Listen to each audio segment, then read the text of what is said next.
Bani, slow Bani. నేను చెప్తా route నీకు. లెఫ్ట్ తిప్పు, లెఫ్ట్ పడి లెఫ్ట్ తిప్పిరా రైట్ అంట.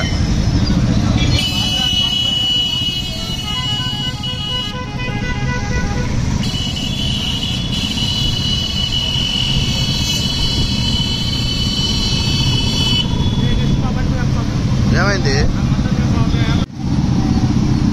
పోనీ పోనీ స్లో స్లో.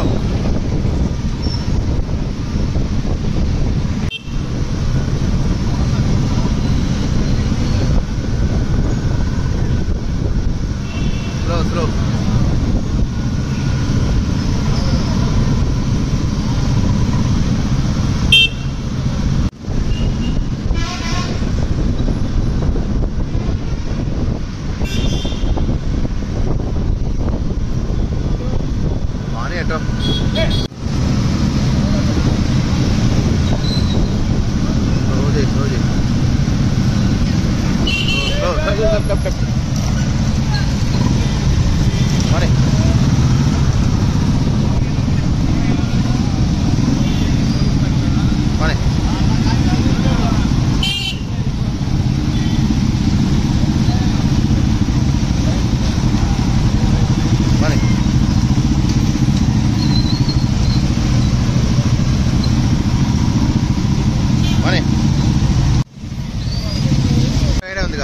వచ్చే లెఫ్ట్ రైట్ స్లో స్లో.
ఇప్పుడు మనం నర్సరావుపేట పట్టణం నడిబొడ్డులో ఉన్న వరవకట్ట సెంటర్లో న్యూ ఆంధ్ర స్కూల్ బిల్డింగ్ వెనక వైపు ఉన్నాం.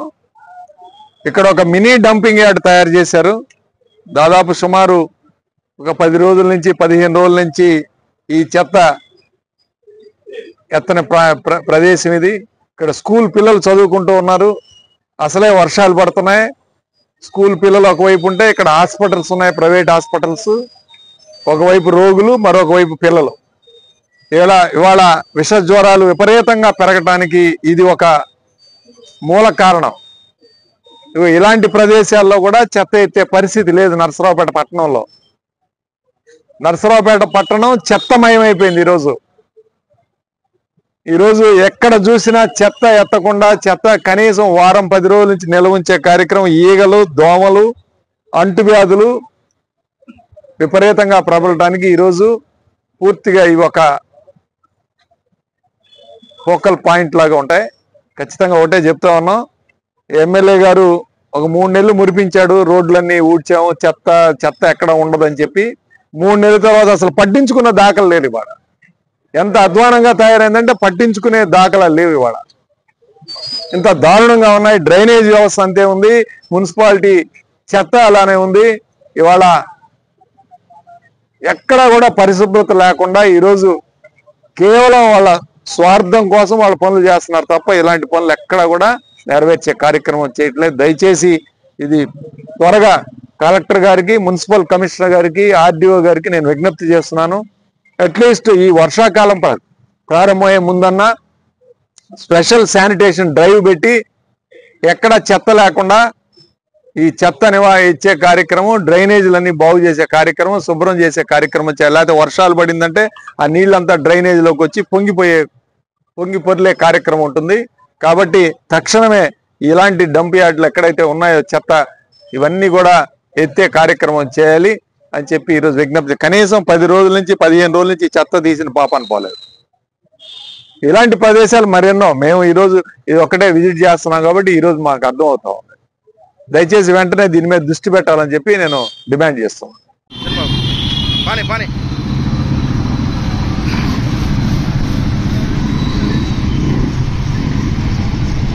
स्पीड बैग की मांग है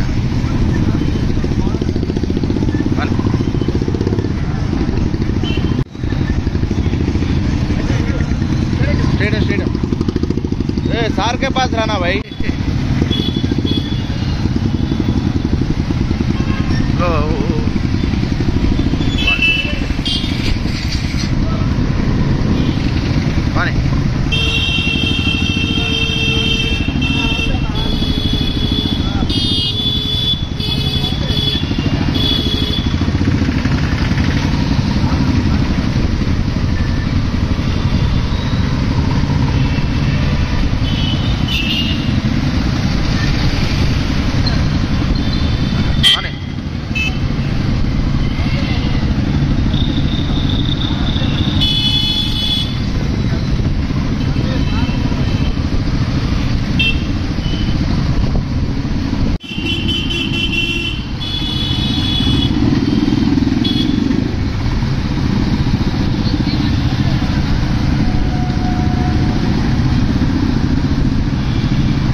स्लो फास्ट चाले अट्ठा बानी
ఇటు పక్కన పెట్టమన్నాడు లాగు సైడ్ ఏమో పని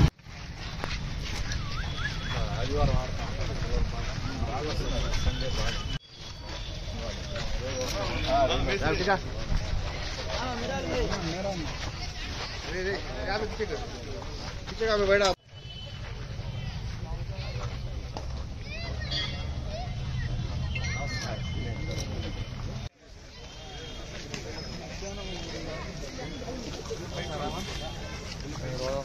ఇంకేమన్నా స్టేడియం చూస్తారా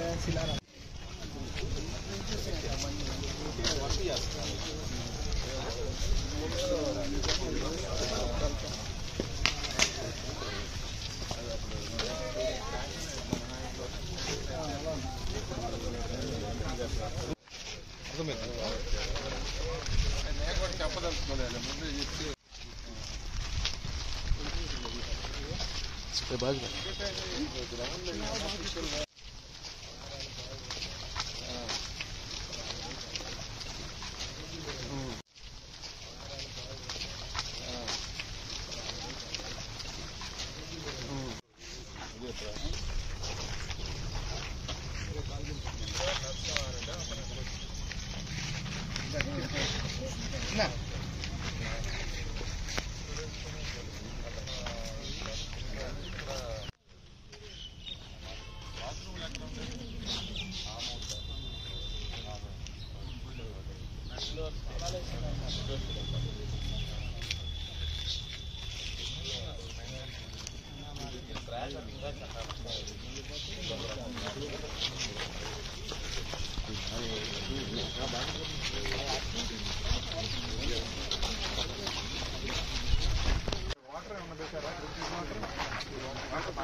సార్ సార్ కనబడుతుంది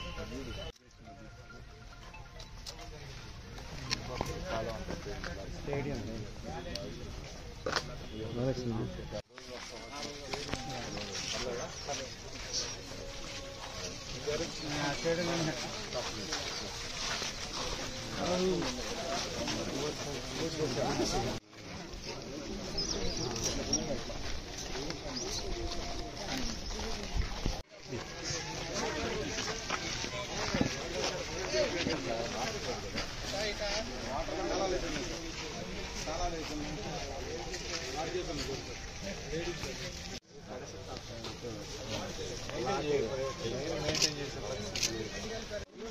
అది అంతేలే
డైలీ వస్తున్నా ఇన్ఫర్మేషన్ లీక్ చేస్తాం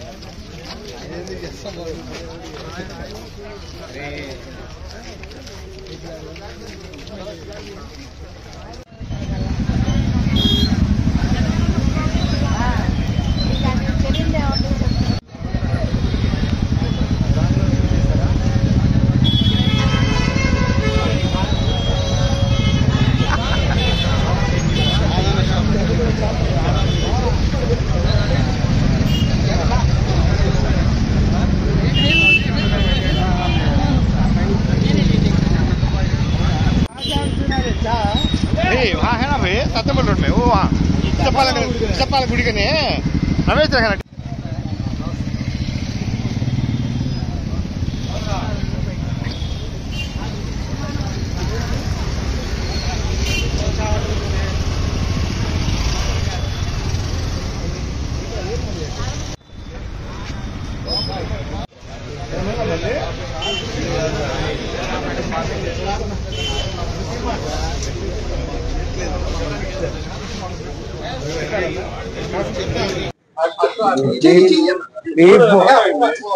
పిచ్ లో సిబిఎం దిక్కుమాలిన సలహాను ఆయనకి ఎవరిచ్చారో తెలియదు కానీ 2029 నాటికి రాష్ట్రంలో పేదరికం లేకుండా P4 విధానాన్ని అమలు చేస్తానని చంద్రబాబు చెప్తున్నారు. ఈ లక్ష్యం ఆచరణ సాధ్యమా అని కనీస ఆలోచన చేయకుండా మార్గదర్శకులకు బలవంతంగా బాధ్యతలు అప్పగిస్తున్నారు. ఏదైనా ఒక పథకానికి రూపకల్పన చేసే ముందు అది ఎంతవరకు ఆచరణ సాధ్యం, సదరు పథకం వల్ల ప్రజలకు జరిగే మేలెంత, ప్రభుత్వానికి రాజకీయం కలిగే ప్రయోజనం ఎంత అని బేరీజు వేసుకోవాలి కదా. ప్రజలతో సంబంధం లేకుండా క్షేత్రస్థాయి పరిస్థితి తెలియని వారు ఇచ్చే సలహాను గుడ్డిగా ఆచరించి అమలు చేస్తే నష్టం తప్పదు. ఈరోజు గుడ్ మార్నింగ్ నర్సరావుపేట అనే కార్యక్రమంలో భాగంగా నర్సరావుపేట సత్తెనపల్లి రోడ్లో ఉన్న డిస్ట్రిక్ట్ స్పోర్ట్స్ అథారిటీ స్టేడియం ని ఈరోజు పరిశీలించడం జరిగింది. ముఖ్యంగా ప్రధానంగా సమస్యలు ఏమిటంటే బాత్రూములు తాళాలు వేశారు. మహిళల బాత్రూమ్ కానీ పురుషుల బాత్రూములు కూడా రెండు కూడా తాళాలు వేసి శుభ్రం చేయకుండా వాటి మెయింటెనెన్స్ కి రన్నింగ్ వాటర్ లేకుండా ఈరోజు ఎవరైనా వాకింగ్ ట్రాక్ మీద వచ్చిన వాళ్ళు బాత్రూమ్కి వెళ్ళాలంటే చాలా ఇబ్బందికరమైన పరిస్థితి. అట్లానే బీర్ బాటిల్స్ ఉన్నాయి లోపల, మందు దాగి రాత్రిపూట ఇక్కడే గోడ దూకి బీర్ బాటిల్స్ వేసే కార్యక్రమం చేస్తున్నారు. నైట్ ఒక్క లైట్ కూడా వెలగట్లేదు, నైట్ అసలు లైట్ లేవు. సాయంత్రం పూట వాకింగ్ చేసుకునే వాళ్ళకి చాలా ఇబ్బందికరంగా ఉంది. అట్లాగానే అసాంఘిక కార్యక్రమాలు జరుగుతూ ఉన్నాయి. ఇక్కడ మందు తాగటం, బీర్ బాటిల్స్ ఇక్కడ లోపల పడేయటం, ఇలాంటి కార్యక్రమాలు జరుగుతున్నప్పుడు మహిళలు ప్రశాంతంగా ఈ స్టేడియంలో నడవాలంటే ఇబ్బందికరమైన పరిస్థితులు ఉన్నాయి. సో అవి అర్థం చేసుకొని వెంటనే ఇక్కడ వాచ్మెన్లు ఎవరున్నారో ముందు వాచ్మెన్ని స్టడీ చేపించి వాళ్ళకి జీతాలు ఇచ్చే కార్యక్రమం చేయాలి. అదేవిధంగా బాత్రూములు కడగటానికి మున్సిపాలిటీ కిందే ఉన్నాయి బాత్రూములు, మున్సిపల్ వర్కర్ ఎవరు వచ్చి బాత్రూమ్ కడగట్లేదు, క్లీన్లీనెస్ మెయింటైన్ చేయట్లేదు. రెగ్యులర్ గా వచ్చి బాత్రూములు క్లీన్ చేసి బాత్రూములకి రన్నింగ్ వాటర్ అరేంజ్ చేయాలి ఇమీడియట్ గా అని చెప్పి ఈరోజు అధికారులను డిమాండ్ చేస్తున్నాం. అట్లానే వాకింగ్ ట్రాక్ వర్షం పడితే ఈరోజు నడవడానికి వీలు లేకుండా మధ్యలో బురద గుంతలు నీళ్లు నిలబడే పరిస్థితి. సో ఈ వాకింగ్ ట్రాక్ అంతా కూడా మళ్ళీ రిపేర్ చేసి దీన్ని శుభ్రంగా వాహనం ఎవరైతే పాదచారులు ఉన్నారో వాళ్ళకి ఎక్కడా కూడా ఇబ్బంది లేకుండా చేయాలని చెప్పి ఈరోజు వైఎస్ఆర్ కాంగ్రెస్ పార్టీ తరఫున మేము డిమాండ్ చేస్తున్నాం. అట్లానే ఈరోజు మరి షటిల్ కోర్టు, జిమ్ మెయింటెనెన్స్, ఈరోజు